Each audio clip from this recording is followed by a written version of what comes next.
They were taken in the middle of the night, dragged from their homes while their families screamed. Some were nobility, some were peasants. It didn't matter. To the Mamluks, they were all the same. Property. What happened to these Christian women in the slave markets of Cairo and Damascus was so horrific that medieval chroniclers struggled to describe it.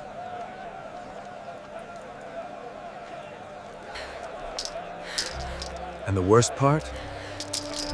This wasn't an isolated incident.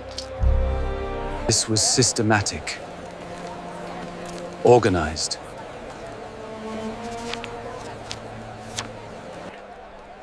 An industry that destroyed thousands of lives and lasted for centuries.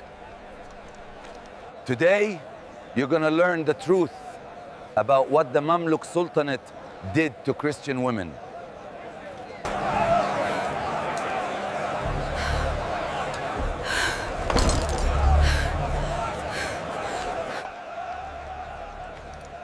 Before we dive into the horror, you need to understand who the Mamluks were. Because their origin story is almost as dark as what they became. The word Mamluk literally means owned or slave in Arabic. Usually from Christian families in the Caucasus, Central Asia, or Eastern Europe. Forcibly converted to Islam and trained as elite warriors.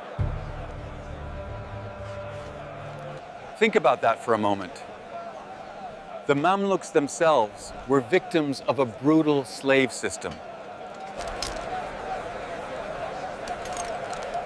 They knew what it felt like to be ripped from their families. They knew the terror of being sold, owned, and controlled. You'd think that would make them more sympathetic to other victims of slavery, but it didn't.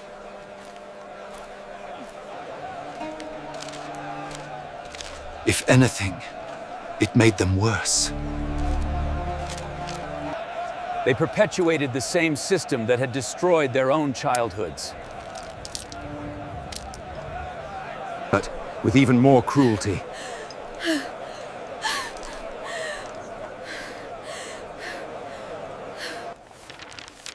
By 1250, these slave soldiers had become so powerful that they overthrew their masters And established their own sultanate in Egypt and Syria. For nearly 300 years, from 1250 to 1517, The Mamluks controlled one of the most powerful empires in the Middle East. And during those 3 centuries, they built a slave trade network that was among the most brutal in medieval history.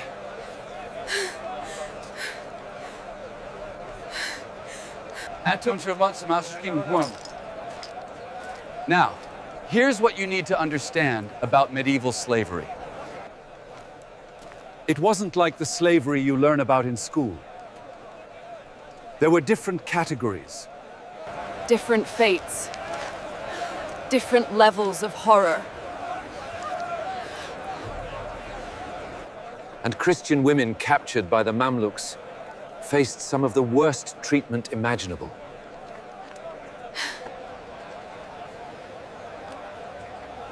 Let me walk you through what actually happened to these women.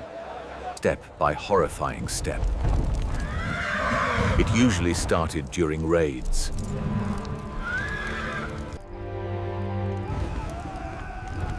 The Mamluks would conduct military campaigns into Christian territories. Places like Cilicia, Cyprus, coastal Syria, and even parts of Europe.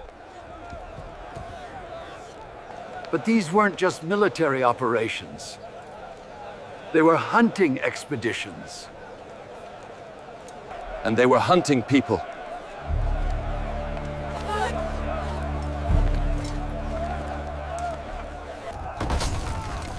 A Mamluk raiding party would arrive at a village or town, usually at night or dawn. Were often killed on the spot.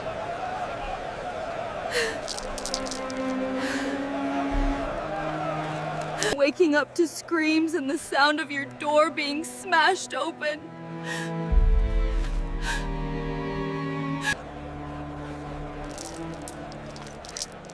Armed soldiers grabbing you, biting your hands.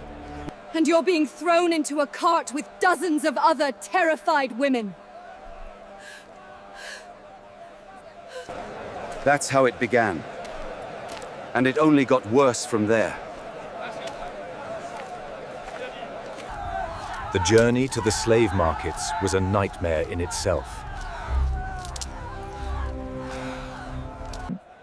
These women were marched or transported hundreds of miles, often on foot, chained together. Many didn't survive the journey.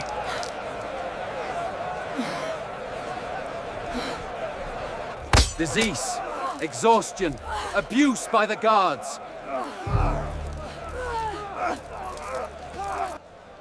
The mortality rate during these forced marches was horrific. Those who survived arrived at places like Cairo or Damascus. Cities with massive slave markets. And this is where the true degradation began. The slave markets of the Mamluk Sultanate were organized, efficient, and absolutely dehumanizing.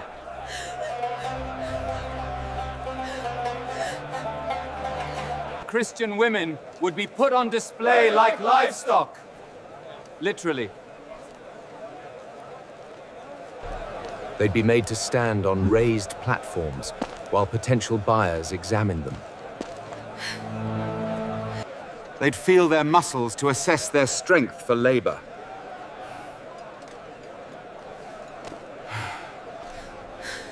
The younger and more beautiful a woman was, the higher her price. But that wasn't a blessing. It was a curse. Let me be clear about something that medieval sources dance around but never fully explain. There was a specific market for Christian women as concubines and sex slaves. The Mamluks had a twisted justification for this. Under Islamic law, as they interpreted it, Muslim women had certain protections and rights, but non-Muslim slaves? They had almost none. They existed in a legal gray zone where they were barely considered human. Some women were purchased for domestic labor. This sounds less terrible, but don't be fooled. domestic slaves in Mamluk households were often worked to exhaustion. They had no rights, no protections, and were completely at the mercy of their owners. Abuse was common and went unpunished. But there was an even darker fate that awaited some Christian women. And this is the part that even medieval chroniclers found too disturbing to describe in detail. Some women were purchased by slave traders who specialized in a particularly horrific business. These women would be sold to brothels or kept by the traders themselves to be rented out. The training process was brutal.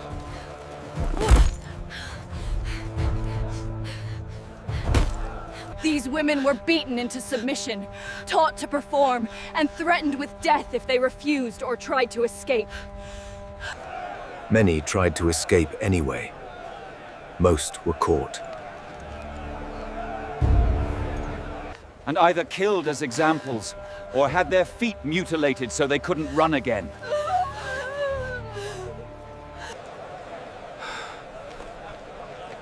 And here's something that will make your blood run cold. If a Christian slave woman became pregnant by her owner, under Mamluk law, she gained certain protections. She couldn't be sold anymore, and if her owner died, she'd be freed.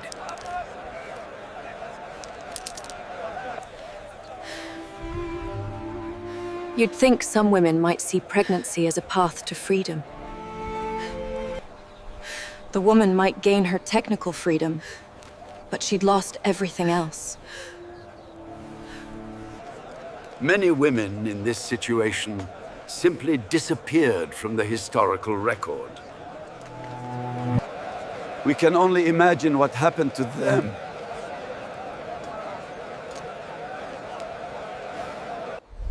Now let's talk about something even more sinister. The Mamluks didn't just capture random women during raids. They had a systematic approach to acquiring slaves that would make your skin crawl. The Mamluks established relationships with slave traders across the Mediterranean and Black Sea regions. These traders would specifically target Christian communities, knowing the Mamluks were reliable buyers. It was a business. They'd transport slaves from the Black Sea region to Mamluk ports, taking their cut of the profits. Yes, Christian merchants selling Christian women to Muslim slave owners. Greed transcended religion. The scale of this operation was massive. We're not talking about hundreds of women. We're talking about thousands, probably tens of thousands, over the course of the Mamluk Sultanate's 267-year rule. Every single one of them had a story. A family, a life that was destroyed. Here's a specific historical example that shows just how brazen this system was. In 1426, the Mamluks launched a massive raid on Cyprus, which was a Christian kingdom at the time. They captured the king, James I of Cyprus, and thousands of his subjects.